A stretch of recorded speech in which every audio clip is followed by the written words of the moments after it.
Hey guys, NaturallyNellzy here today. If you are not familiar with my channel, my name is Chanel and I am NaturallyNellzy on the channel. I'm sitting down to do this video today because if you guys aren't following me on Instagram, which you should, I've been getting a lot of questions regarding my business, how I was able to do it, and how I was able to build a six-figure business. It's like saying that loud is like insane. But I did recently share some of the earnings that we have made on Serene Body Sense. And once I finally did that, a lot of you did reach out with questions on how to start. How did you, come up with the idea and everything.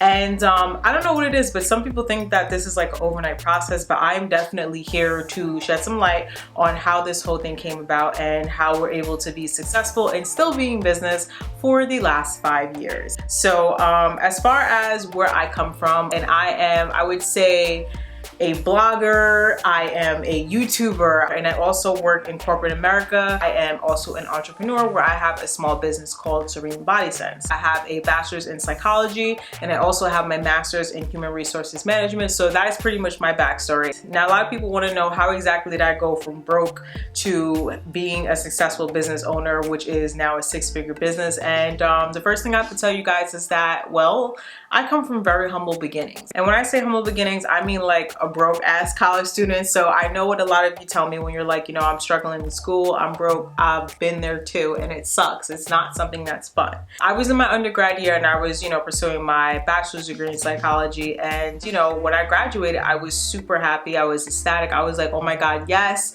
these 4 years have been crazy, but it's finally over. I'm ready to get out there. I'm ready to get into the corporate world. I'm ready to make this shmoney. Problem is, this shmoney did not come, okay? Nobody wanted to hire me fresh out of school. I guess more of the employers were looking for a bit more experience, which is insane to me because it's like I had the experience, I had the degree, but y'all don't want to hire me though. It's cool.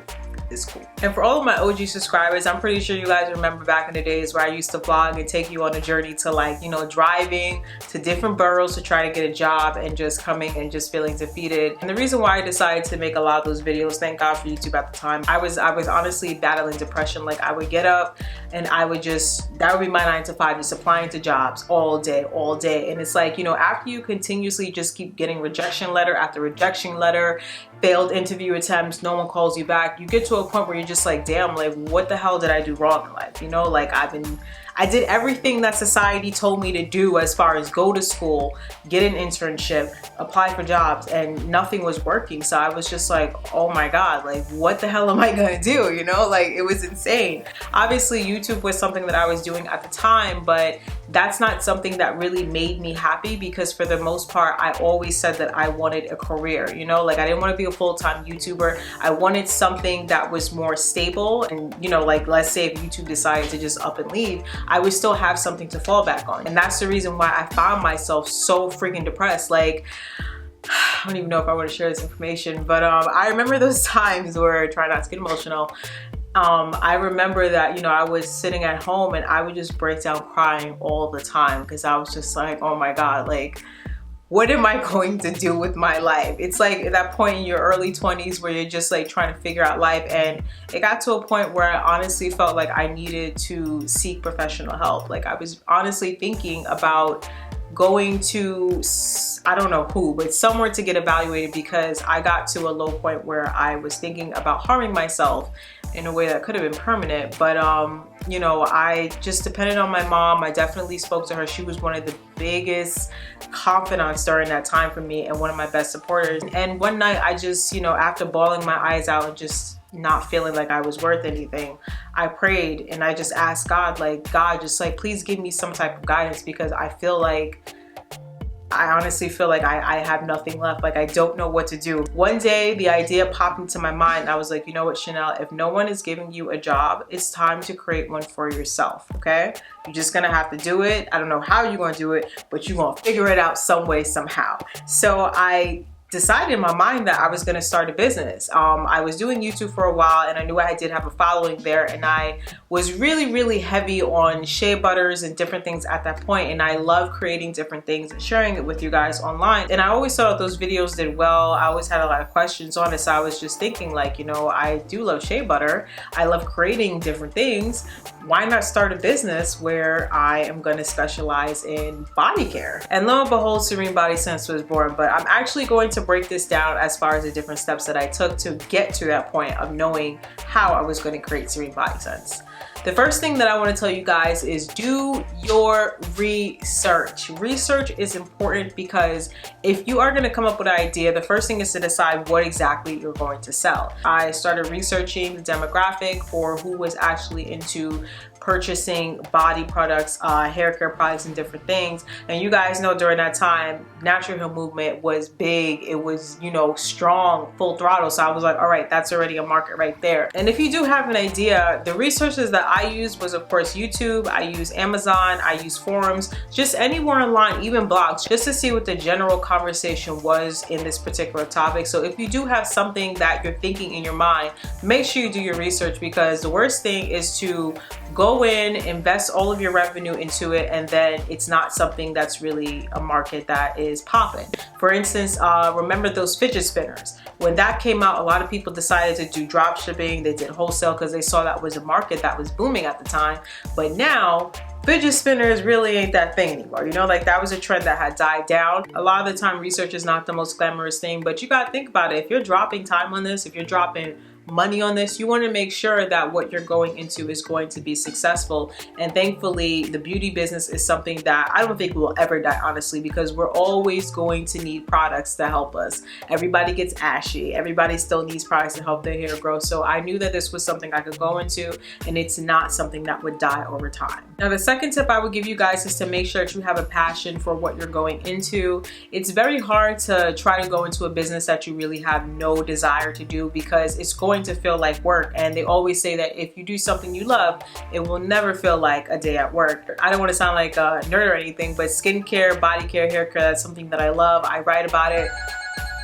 That is my lunch. I will be right back. As I said earlier, my mom was like my biggest supporter. So, you know, I did pitch it to her and I was like, you know, Ma, I'm kind of thinking about going into business and, you know, doing it with you.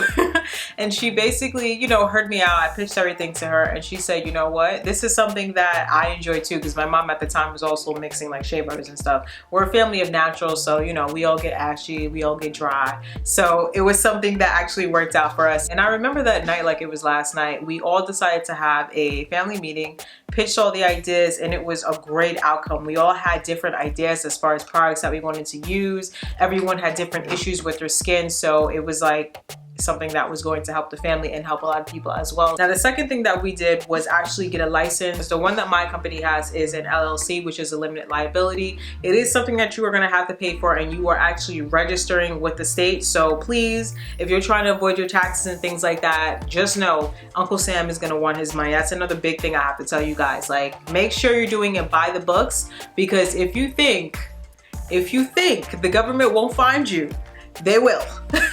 The government always wants their cut. So like I said, do everything by the books. Make sure that you are protected, because anything can go wrong when you're starting a business, and sometimes people are looking for a quick come up. So you do want to be protected. So I have to put that out there. If you're going to go for an online business, you also need to, you know, try to figure out how you're going to do a website. I am no graphic designer. I know a little bit of Photoshop, and I don't know anything too crazy, but thank God we live in a time where things are easy. There's Squarespace, there's Big Cartel. I believe there's Wix. Is it Winx or Wix? Something like that. There's a whole bunch of resources out there that can have you create a website that is not going to be hard. We personally use BigCartel.com. I have loved the service. It's cheap, it's affordable, it's very efficient, and it's been amazing for these past 5 years. Now we're going to talk about promotion. Promoting your business is going to be one of the biggest steps to making sure that you are successful in your business, especially it being an online business, because if nobody knows about your business, how exactly are you going to get customers? How are you going to sell your products? If you guys want a detailed video on how you're able to convert, you know, like your supporters to customers, please drop a comment down below and let me know if you're interested in that, because I would like to share more of that information. So once I hit 30,000 subscribers, that's when I decided to put the video out there. I still remember the video to this day. I was so nervous because, you know, like that was my baby, that was my project, and to actually put it out there in the world, it's like putting your child into preschool and leaving them and not seeing and not knowing what's gonna happen. I was so scared, but because I had that basis or that foundation of that support, and I remember my mom saying, Chanel, I don't know, I'm kind of worried, what if nobody orders? By that night, I believe, before it hit midnight, we had about 15 orders, and it just continued to increase from there. And the more that we promoted it, the more orders that we got. And that's the biggest thing I have to tell you guys. I don't care how little of a following you have, put your stuff out there. Make sure that you have quality content, because if you're just putting out bullshit, that's exactly what you're gonna get back, bullshit sales. So make sure that your content is up to speed. Think about it this way: Forever 21, Fashion Nova, all those big brands, they don't put out BS email promotions to you. Everything is high quality. They got some nice models. The aesthetic looks really good. And that's exactly what you want to put out for promotion. What you put out is representing you. So put out the best quality content, and I assure you the orders will come. Now, another important topic to being successful would be to actually study the results that you're getting. For instance, if you know that you have a certain product and it's a certain dollar amount, you don't want to spend money on ads that are going to be pitched to teenagers. Most teenagers usually don't have jobs, so I'm not going to pitch something that's a $50 product to a 13-year-old, because where are they going to get this money from? Another example of that is certain holidays or certain seasons. Obviously, Christmas is a big selling point. We have a promotional sale for Valentine's Day that's actually going to be this Thursday, so that's another time where you can get sales. You also want to study exactly where your sales are coming from. So certain parts of the world, all this information is going to help you out, especially if you're spending money on advertising. You want to make sure that you are pitching your promotion to the right demographic. I cannot stress enough how important studying is. Even if you aren't getting any sales, most of the time you can tell where your traffic is coming from. So if you see that you have a certain amount of views on a product that's coming from maybe a blog post, a YouTube channel, maybe it was a Instagram pitch or promotion, all that information is disposable to you, and you can use that to make better ads to promote to more people, which is more shmoney. The last tip I'm gonna leave you guys with is the power in learning. I don't care if you made $10, $10,000, $100,000, or even $1 million. There is no excuse to stop learning, okay? You should always make sure that you are trying to reinvent what you are learning, apply it to your business, and always look for more ways that you can take in more knowledge. The same thing applies to my professional career. I was not required to go back to school to get my master's, but I knew that having this information was going to put me ahead of my competition, and that's the reason why I'm able to ask for the salary that I wanted, because I have that knowledge. The same thing applies to your business. Please, guys, you should be trying to research the market every single week. At least spend one day out of the week researching your market, because things are always changing. There may be a particular trend that you could apply to your business and generate more revenue, more sales. So you have to continuously learning, especially since we live in a time of advanced technology. You need to make sure that you're on top of these things. If you don't understand your market, you're not going to be successful. I'm just putting it out there. It's true. So if that means attending a seminar, taking a course, if that means, you know, going to the library, taking a class on business in school, pay cash though. Don't take out no student loans. Don't do that. I would even go as far as suggesting subscribing to blogs that specialize in entrepreneurship, business owners, because they always shed a lot of good information. Girls, sometimes you can even get some information on how you can write certain things off on your taxes. I'm telling you guys, research is key, knowledge is key, and no one can take that away from you. But with that being said, guys, those are my top tips as far as how I was able to build a six-figure business. And if you guys have not checked out Serene Body Sense, please be sure to do so. I will leave the link down below. We specialize in hair, bath, body, skincare, all those different things, and we are all natural, and we are a Black-owned business. So that's another thing that we're very proud of. And if you guys want to sign up for that email listing, be sure to check down below. I also do have a blog where I like to give a lot of information as far as like career stuff, business stuff. I was just signing up for my blog so that you can get updates on when I do release, you know, certain posts on those topics. But let me know if you guys enjoyed this video. If you have any questions as far as starting a business and going into it that I have not answered, be sure to leave it down below. Of course, I would appreciate if you share this video with somebody who, you know, you want to encourage, you want to inspire to get into business and start. Don't sit and wait. The best thing that you can do is just start. I guarantee you it's one of the best things. It's scary at first, but once you start, it gets easier over time, I promise you. So guys, thank you so much for watching, and I will see you all in the next video. Bye guys.